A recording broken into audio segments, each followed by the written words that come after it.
Para tudo, galera, porque o Space Godzilla pode ter sido confirmado oficialmente em Godzilla e Kong Supernova. E não é vazamento de set, insider ou trailer. Foi por uma documentação oficial e isso muda completamente o jogo. Se isso for real, o Monsterverse não vai só trazer um novo vilão, ele vai colocar dois Godzillas no mesmo universo. E a pergunta agora não é se o Space Godzilla vem, é como ele vai surgir, o que isso muda na lore e por que Supernova pode ser o filme mais caótico da franquia até agora. Fica comigo até o final desse vídeo porque ele tá épico, deixa o seu like e se inscreve aqui no canal. Eu sou Eric Brelaz e vamos junto para mais um vídeo. Desde que o primeiro teaser de Godzilla e Kong Supernova saiu, lá em maio, uma pergunta começou a dominar a cabeça de todo mundo. Beleza, mas e aí, quem é que vai ser o grande vilão desse filme? Porque depois de Godzilla e Kong Novo Império, a régua subiu muito. O Godzilla virou praticamente um deus nuclear, o Kong ganha um exército, tecnologia e também respeito. E o Monsterverse deixou claro que agora estamos lidando com eventos globais, não mais problemas localizados. Tanto é que a partir daí começaram as apostas, vamos dizer assim. Muita gente estava cravando que a gente teria o Destroyer vindo a aparecer. Outros estavam falando do Gigan. Alguns também apostavam em mais um Ghidorah vindo do espaço. E a teoria de uma invasão alienígena direta com raças humanoides controlando os titãs também estavam rolando. Mas no meio de todas essas especulações tinha sempre um nome que ficava indo e voltando, indo e voltando. Era inevitável, toda hora esse nome era mencionado. E é claro que eu tô falando dele, o Space Godzilla.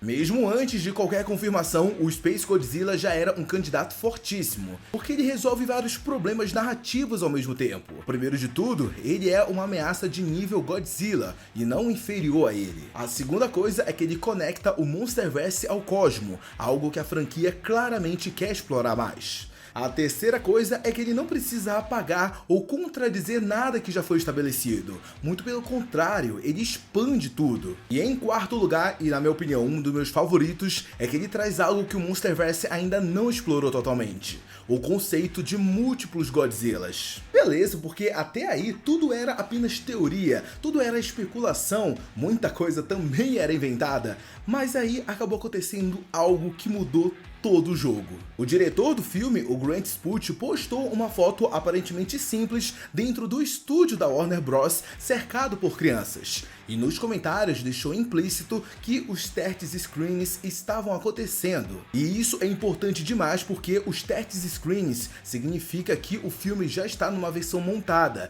já está assistível e já está sendo mostrado para o público específico.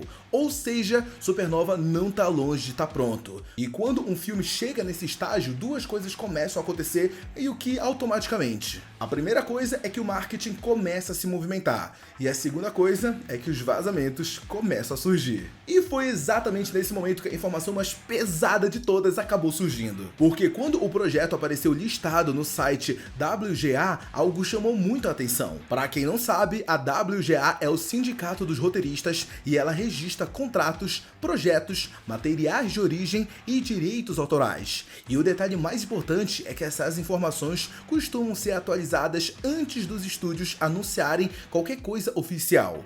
Ou seja, quando algo muda ali, é porque nos bastidores já está decidido. E quando alguém foi olhar o registro de Godzilla e Kong Supernova, que apareceu com o título de Zeus na parte de material original, surgiu um nome que simplesmente quebrou a internet. E eu tô falando dele, o Space Godzilla. E ele não aparece como uma teoria, como um rumor. Não, ele aparece como um personagem que vai estar oficialmente dentro do filme. O que acaba mostrando diretamente pra gente que a Legendary teria licenciado oficialmente o Space Godzilla da Toho. E isso é algo sensacional, galera. Porque a Toho sempre foi extremamente rígida com esse negócio de colocar múltiplos Godzillas aparecendo no mesmo filme. Durante anos isso foi praticamente proibido, o que acaba mostrando pra gente que o Monsterverse ele tá indo pra uma linha muito positiva. Tão positiva que até a Toho tá olhando e falando, ó, interessante, viu? Lógico, ela tá enchendo o bolso de dinheiro por causa da licença, dos direitos autorais? Sim, tá fazendo isso.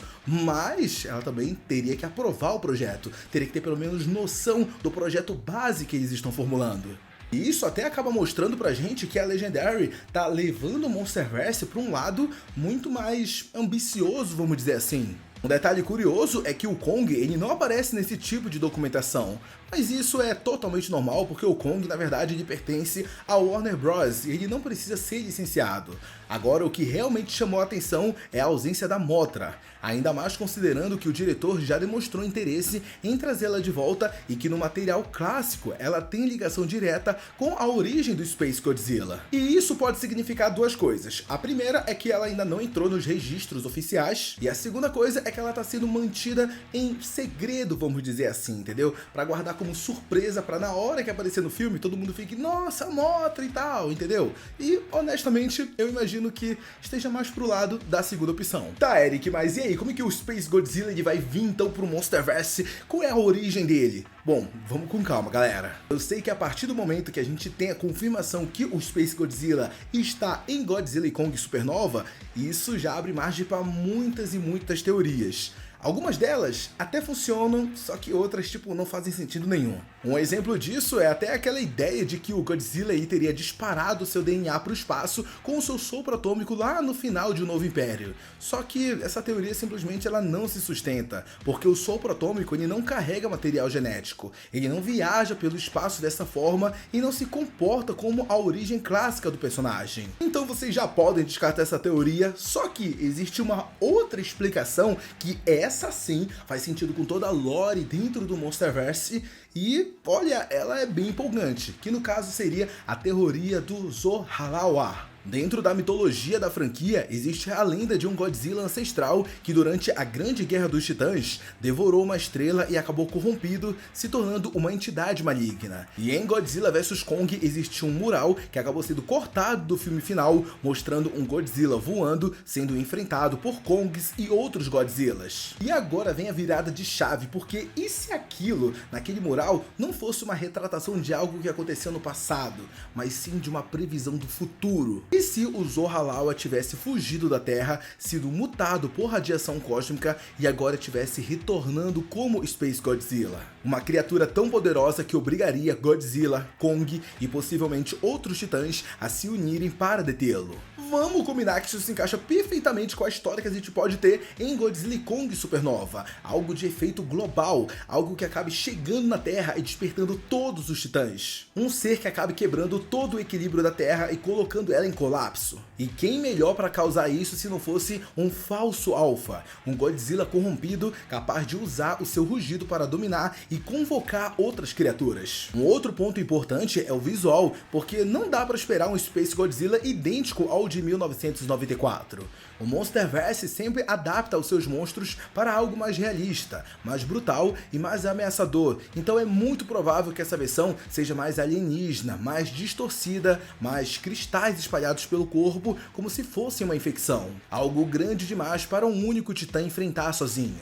Isso, inclusive, já foi explorado em várias artes de fãs que mostram como esse conceito funciona absurdamente bem dentro da estética do Monsterverse. Se isso tudo acabar sendo confirmado, galera, significa que o impacto dentro da lore vai ser gigantesco, porque significa que nunca existiu apenas um único Godzilla, muito pelo contrário, existiu vários, uma raça inteira, e que a guerra antiga dos titãs foi muito maior do que a gente imagina. Também significa que esse universo não está limitado apenas à Terra e que o Monsterverse finalmente pode escalar para algo verdadeiramente épico, deixando de ser apenas uma sequência de filmes e passando a ser um universo com mitologia profunda e sequências reais. Godzilla e Kong Supernova tem estreia marcada para 26 de março de 2027. E apesar de que o primeiro trailer ainda deve demorar para chegar, pelo menos cerca de um ano, agora que sabemos que o projeto entrou nessa fase, grandes informações devem começar a surgir muito antes disso. E se o Space Godzilla realmente estiver vindo, se prepara,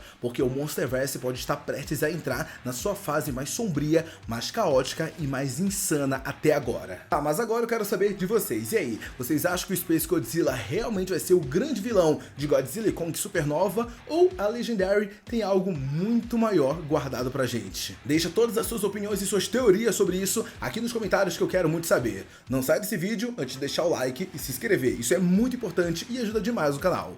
Um beijo, um abraço e até a próxima. Tchau!